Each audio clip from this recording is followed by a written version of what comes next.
Ok, muy buenas tardes a todos.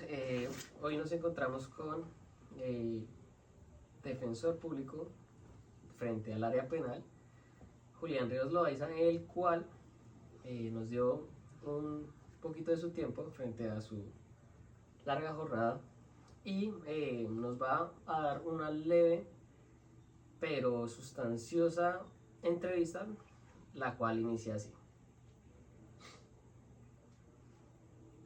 Señor Julián Ríos, cuéntenos acerca de usted. Bueno, actualmente soy defensor público en el área penal, en el circuito de Villavicencio.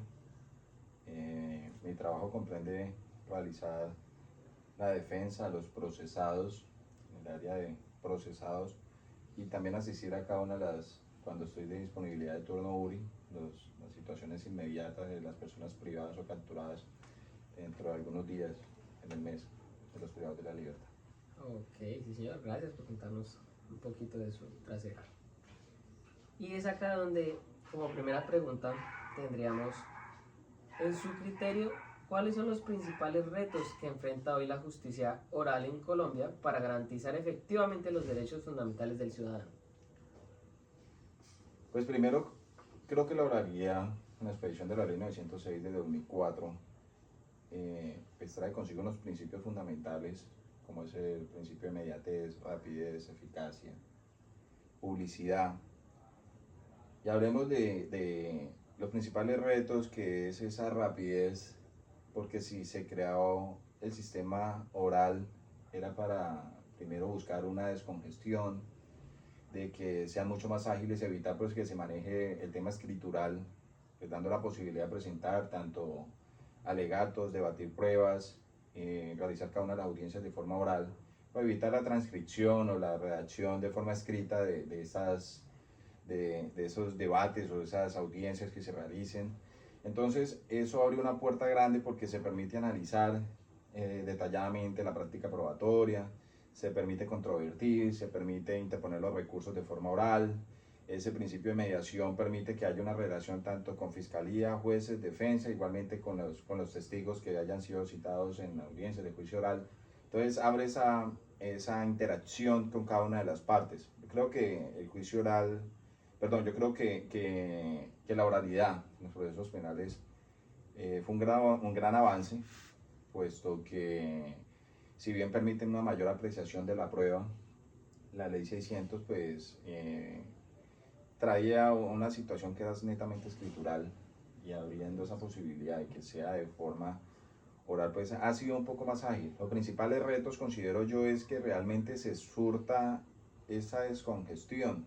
Sí. Hoy en día el problema es la capacidad de los funcionarios, tanto de los jueces, tanto de la fiscalía, tanto de los defensores, y por parte de la Defensoría del Pueblo, pues estamos en una justicia saturada. Colombia tiene unos grandes índices de criminalidad, donde cumplir esa demanda digamos, resolver los casos, yo creería que la principal situación es esa, la congestión judicial, no tanto la oralidad, porque la oralidad antes abrió esa posibilidad de que los despachos no se llenaran de expedientes gigantescos.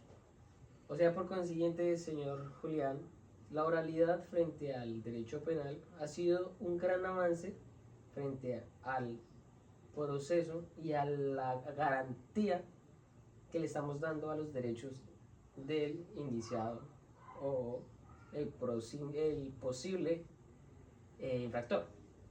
Claro, considero que sí, hizo, digamos, un gran avance por parte del legislador al, digamos, dar esa posibilidad de utilizar o implementar el sistema oral, puesto que si bien uno de los principios fundamentales es de publicidad, y este de publicidad es netamente con el tema de la información, igualmente de mediación, como indicaban los principios rectores, permite debatir y tener la prueba en ese momento. Ejemplo, vámonos a un caso de un juicio oral, y en el juicio oral, o no, vayámonos mejor a un caso de una audiencia de control de garantías. Esta audiencia de control de garantías, si bien le corren traslado a uno a la fiscalía los elementos, pues para resolver ya sea por una legalización de captura o para una audiencia de solicitud de imposición de medidas de aseguramiento, conforme al artículo 307, cualquiera de las medidas que haya solicitado por parte de la fiscalía. Entonces le permite a uno analizar la prueba. ¿Y qué es lo que permite a uno analizar? Pues conforme al artículo 308 del Código de Procedimiento Penal, y es analizar si existe o no esa inferencia razonable para que una persona pueda estar o no privada de su libertad. Lo mismo para si existe como un mínimo indicio o si se cumple con los presupuestos conforme al artículo 303, 302, 301, en el 301 hubo o no flagrancia. Entonces esos informes realizados por parte de los funcionarios de Policía Judicial, la forma como se capturó, cómo se recopiló la información o cómo se recopiló los elementos materiales probatorios, pues permite a nosotros los defensores analizar detalladamente, y si ven que hay errores, si ve que hay situaciones que contrarían la ley, pues lo puede uno expresar oralmente en esas audiencias de control de garantías. Puede solicitar que se decrete ilegal una captura dependiendo de la etapa en la que estén. Lo mismo en el juicio oral permite para qué, apreciar la prueba de forma directa, analizarla. Si también tengo el testigo al frente, podemos ver la reacción del testigo, podemos ver que uno le puede interrogar, contrainterrogar. No hay nada mejor que uno le pregunte directamente y él responda. Eso permite de que se pueda ver las reacciones del cuerpo, ver su reacción corporal, llegar a una verdad absoluta, una verdad verdadera, como se dice, valga la redundancia, pues con el ánimo de saber si hay culpabilidad, de saber si amerita una sentencia de carácter condenatoria o absolutoria. Entonces permite esa mayor apreciación de la prueba. Ok, señor Julián. Doctor Julián. Y ya que estamos hablando sobre un derecho como el de la libertad, entonces, ¿qué podríamos opinar sobre la acción del habeas corpus, la cual ha sido una herramienta en la defensa de los derechos? ¿Cómo ha evolucionado su uso en el ámbito penal desde 1991 y cuál es el impacto que ha tenido esta dinámica oral en el proceso? La figura de habeas corpus, inicialmente, si hablamos en audiencias de control de garantías, cuando una persona es privada de la libertad, ya sea la modalidad de la captura, sea en flagrancia, o sea por orden judicial, creo que por orden el 298 y por captura en flagrancia 301 del Código de Procedimiento Penal, trae consigo un articulito que es el artículo 302, y ese artículo 302, bueno, ante las reglas de la captura por orden judicial, creo que el 297, 299, no me acuerdo muy bien, da un término de 36 horas para poner a disposición y legalizar la captura. Y si la captura es en flagrancia, conforme al 301, nos remite al 302, y el 302 primero habla de la mediatez, y en cuanto a la mediatez nos remite a un término de 36 horas para dar ese resultado o resolver su situación judicial. Esta figura permite, ¿por qué?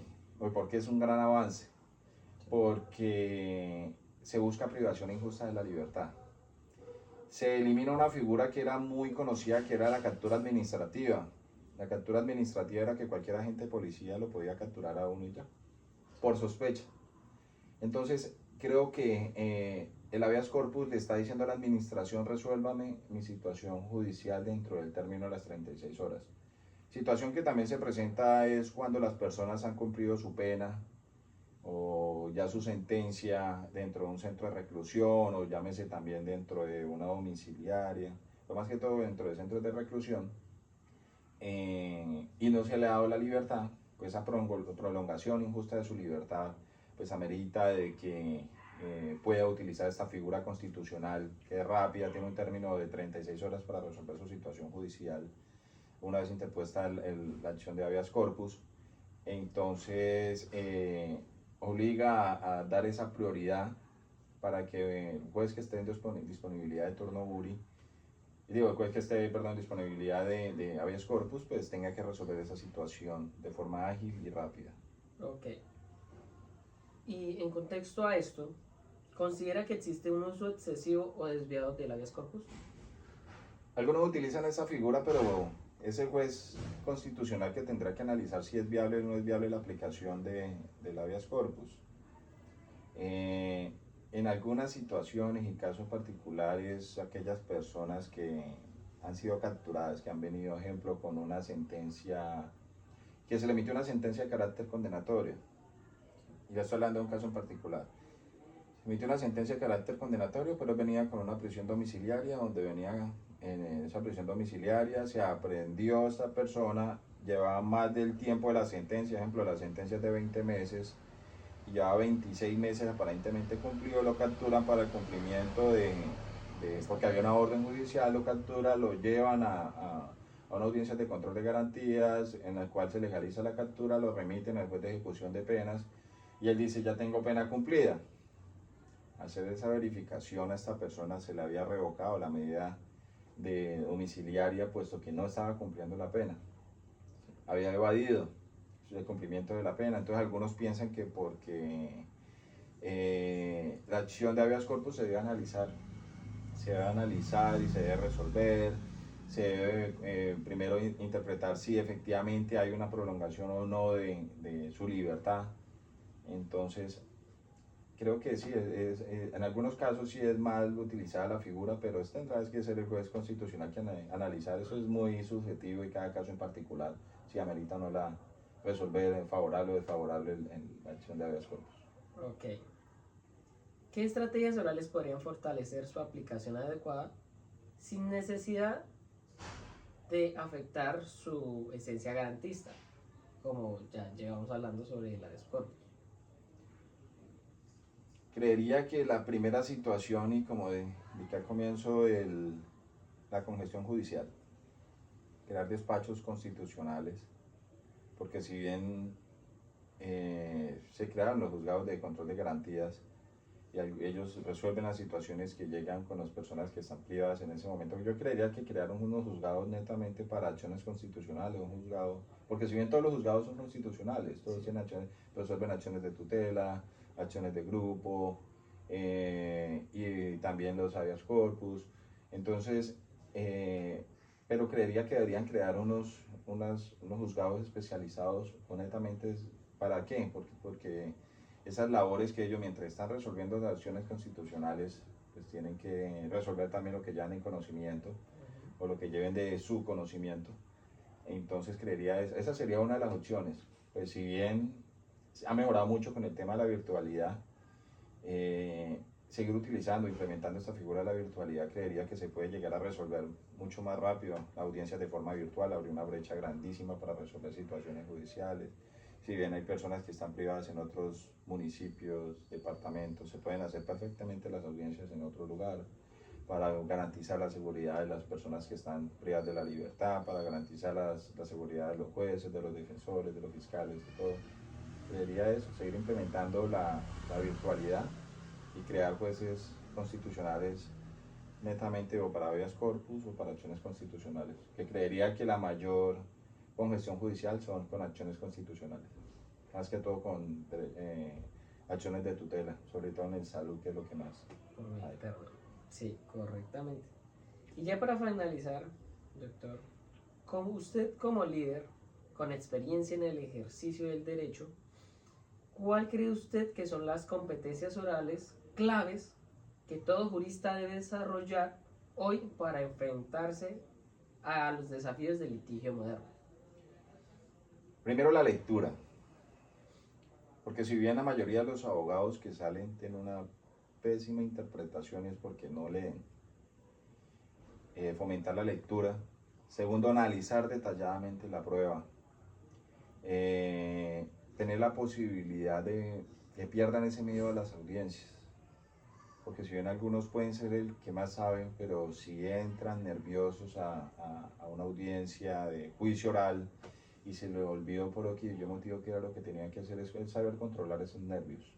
La persona que está segura de sí mismo, que conoce, que organiza y prepara su audiencia, que entra con seguridad, que tiene a su testigo y a su testigo sabe qué preguntarle, ser astuto, tener esa astucia de presentar objeciones cuando están en ese debate probatorio, si están haciendo preguntas capciosas, inducidas, repetitivas, saber muy bien las técnicas de interrogatorio y contrainterrogatorio. Creería que son los mayores retos, que eso es lo que nos forma a nosotros como abogados, pues, enfocados en el área penal. Ser astutos, si hay alguna situación que está violando derecho fundamental, interponer las acciones de nulidades correspondientes. Esa sería, como creería que una de las estrategias, saber y aprovechar aprovechar que ustedes tienen una herramienta fundamental y es que ustedes están en formación. Ustedes tienen esa herramienta que las audiencias que ustedes hacen de práctica, la idea es que se equivoquen. La idea es que se equivoquen porque un error que se haga en la realidad pues le puede costar a usted su tarjeta profesional, un disciplinario, de no quiera. Entonces, esa es la idea, que la universidad los prepare más para enfrentarse tanto en el litigio como en formación profesional para trabajar en situaciones administrativas y a trabajar con el Estado, pero si su guía o lo que usted pretende es el litigio, creería que hay que fomentar más la práctica y que realicen situaciones prácticas, estrategias de juicio oral, realización de audiencias de juicio oral, casos que digamos hayan sido en la realidad, pues que lo practiquen y que aprovechen esos escenarios de las instituciones y aprendan a tener digamos, a eliminar ese miedo en las audiencias que hay. Y eso es todo, señor Julián, muchas gracias. Vale, con todo gusto.